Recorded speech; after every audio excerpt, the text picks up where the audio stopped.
بسم ربی عزیز احمدی دوستو، میں اپنی بہت سی ویڈیو میں مرزا صاحب کے متعلق احمدیت کے متعلق بات کر چکا ہوں کہ مرزا صاحب کے تمام دعوی جو تھے وہ غیر قرآنی، غیر حقیقی، وہ مرزا صاحب کی اپنی ذہنی اختراع تھے۔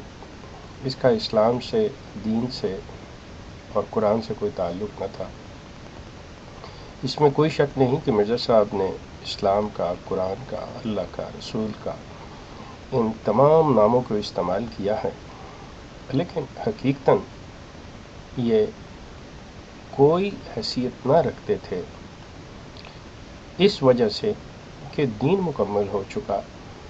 اب دین کے بعد کسی قسم کی کوئی وحی، کوئی نبوت، کسی چیز کا امکان باقی نہیں۔ دوسری بات کہ وہ جو ان کے دعوی کہ وہ مسیح موعود ہیں، کہ یہ وہ مسیح ہیں جس کا وعدہ کیا گیا، اور وعدہ کس نے؟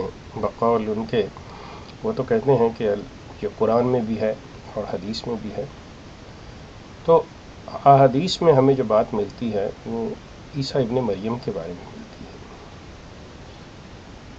اب ان تمام چیزوں کے موجودگی میں کہ یہ تصور ہی غیر قرآنی ہے کہ کسی مسیح نے آنا ہے یا قرآن کسی مسیح کا وعدہ کرتا ہے، تو یہاں پر ہی مرزا صاحب کا جو دعویٰ ہے وہ غلط ہو جاتا ہے۔ لیکن مرزا صاحب کیا کرتے تھے، کس طرح سے باتیں بنایا کرتے تھے، آئیے اس پہ ایک اور میں آپ کے سامنے واقعہ رکھتا ہوں۔ مرزا صاحب کی ایک کتاب ہے نور الحق۔ نور الحق جو ہے وہ اس وجہ سے بڑی مشہور ہے کہ مرزا صاحب نے اس میں لٹرلی 1 2 3 کر کے لعنت لفظ 1 سے لے کے 1000 تک لکھا ہوا ہے، اور اس کے 2 3 صفحات جو ہیں اس سے پر کیے ہوئے ہیں لعنت سے۔ یہ اس لحاظ سے بڑی مشہور کتاب ہے کہ مرزا صاحب نے لٹرلی لعنت لکھا ہوا ہے۔ اسی کتاب کے صفحہ نمبر 197 کے اوپر مرزا صاحب لکھتے ہیں ایک واقعہ لکھتے ہیں کہ انہیں بقول ان کے کہ انہیں ایک خط موصول ہوتا ہے، اور خط میں وہ کہتے ہیں کہ یہ چیز ہے۔ تو مرزا صاحب کے علم، اس سے آپ کو اندازہ ہوگا کہ مرزا صاحب کے علم کا منبع کیا تھا، مرزا صاحب کہاں سے سنتے تھے اور کیسے اس کو آگے پاس آن کیا کرتے تھے، اور ان باتوں کے متعلق پھر بات بنایا کیا کرتے تھے۔ کہتے ہیں کہ اگرچہ اجمالی بیان میں ہی ہو، اور باوجود اس کے ہم ان نشانوں کو دیکھ رہے ہیں، اور اہل مکہ میں ایک جوش پیدا ہوا ہے جو ان خبروں کی تصدیق کرتا ہے، اور میں نے ایک خط میں پڑھا ہے۔ اب یہ چیز ذہن میں رکھیے کہ مرزا صاحب نے خط میں پڑھا ہے، مرزا صاحب کو یقیناً کوئی خط آیا بقول ان کے۔ میں نے ایک خط میں پڑھا ہے کہ وہ خسوف اور کسوف کے سخت انتظار کر رہے ہیں، یعنی اہل مکہ جو ہے وہ بڑی بے چینی کے ساتھ چاند اور سورج کے گرہن کا انتظار کر رہے ہیں، اور اس کی ایسی انتظار کر رہے ہیں جیسا کہ حلال عید کی انتظار ہوتی ہے۔ مطلب اس کا اس طرح سے انتظار ہے جس طرح عید کے چاند کی انتظار کی جاتی ہے، اس طرح سے وہ انتظار کر رہے ہیں۔ اور مکہ میں کوئی ایسا گھر باقی نہیں رہا جس گھر کے باشندے سوتے جاگتے یہی ذکر نہ کرتے ہوں، سو یہ اس خدا کی طرف سے تحریک ہے جس نے ان نوروں کا پھیلنا ارادہ فرمایا ہے، اور میں دیکھتا ہوں کہ اہل مکہ خدائے قادر کے گروہ میں فوج در فوج داخل ہو جائیں گے۔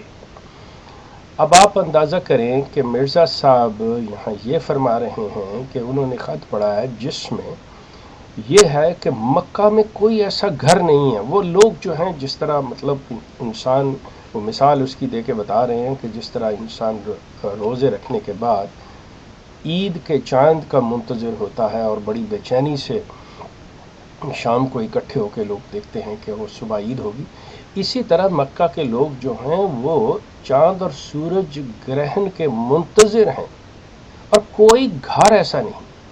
اب پہلی بات یہ دیکھ لیجئے کہ مرزا صاحب اپنی کتاب میں جب یہ تحریر فرما رہے ہیں تو ان کا جو سورس ہے، اب یہاں پہ میں آپ کی توجہ صرف اس وجہ سے اس طرف دلانا چاہتا ہوں کہ مرزا صاحب کے سورسز کیا ہوا کرتے تھے۔ مرزا صاحب کے سورس تھے کہ ایک خط ہے، اب وہ خط ہے بھی یا نہیں یہ خدا بہتر جانتا ہے۔ لیکن 2 منٹ کے لیے تسلیم کر لیتے ہیں کہ خط.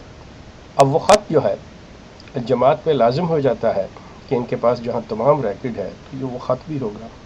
کس نے لکھا ان کو، کب لکھا ان کو، یہ مرزا صاحب کی خود یہ بنائی ہوئی.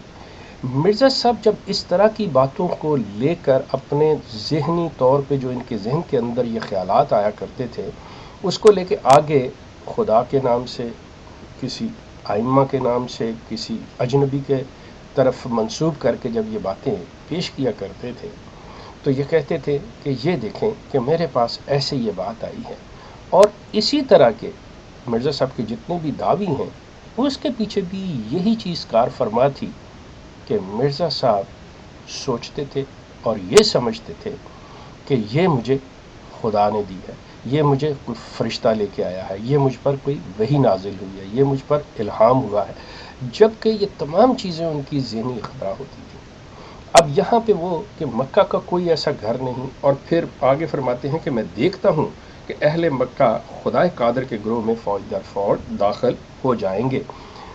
مرزا صاحب آئے اور اس دنیا سے رخصت بھی ہو گئے، اور رخصت ہوئے بھی انہیں مرزا صاحب کو 100 سے زائد سال ہو گیا. ٹھیک، لیکن اہل مکہ نے تو ان کے گروہ میں آنا، احمدیت میں داخل ہونا تو بہت دور کی بات ہے. احمدیوں کا مکہ میں داخل ہونا جو ہے وہ ممکن نہیں رہا. کیا آپ احمدی دوستو اس چیز پہ غور کریں گے کہ کہیں کہ کجا مرزا غلام احمد مدعی نبوت المعروف مسیح موعود جو ہیں وہ یہ فرما رہے ہیں کہ اہل مکہ اتنے منتظر تھے، اور جب یہ مرزا صاحب آئے تو چاہیے تو یہ تھا کہ وہ مان لیتے، اور پھر یہ تھا کہ گروہ در گروہ اس میں داخل ہو جاتے. لیکن ہوا اس کے برعکس، کیا کہ انہوں نے مرزا صاحب کے ماننے والوں کا داخلہ جو ہے اور وہی مکہ میں ممنوع قرار دیا. اور جب مرزا صاحب زندہ تھے تو آپ اندازہ کیجئے کہ مرزا صاحب کو مکہ میں جانا نصیب نہ ہوا.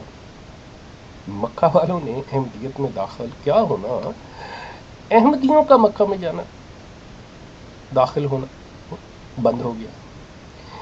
یہ ایک ذریعہ تھا، یہ سورس تھا. مرزا صاحب اس طرح سے باتیں بنایا کرتے تھے، مرزا صاحب کو اس طرح سے الہام اور وحی ہوا کرتی تھی. یہ آپ اس کے صفحہ نمبر 197 نور الحق کتاب جو بڑی مشہور ہے، جس میں مرزا صاحب نے لٹرلی 1 سے لے کر 1000 تک لعنت لفظ لکھا ہوا ہے.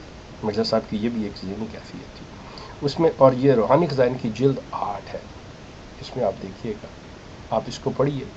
ویسے تو مرزا صاحب کی تمام کتابیں پڑھنے کے قابل ہیں، جس میں سے انسان کو مرزا صاحب کو پہچاننے میں کوئی دقت نہیں ہوتی، سوائے ان کے کہ جن کے دلوں پہ مہر لگ چکی ہو، جن کی آنکھوں پہ پٹیاں بندھی ہوئی ہوں، جو برین واش ہوں، سوائے ان کے. باقی تھوڑی سی عقل، تھوڑی سی بصیرت والا انسان بھی جو ہے مرزا صاحب کی کتابوں کو دیکھ کر فوری سمجھ جاتا ہے کیا اس شخص کا معدہ خراب تھا یا اس کے دماغ میں کوئی خلل تھا. وہ ان کی تحریر سے فوراً اندازہ ہو جاتا ہے. آپ خود فیصلہ کیجئے. آپ کا بہت شکریہ.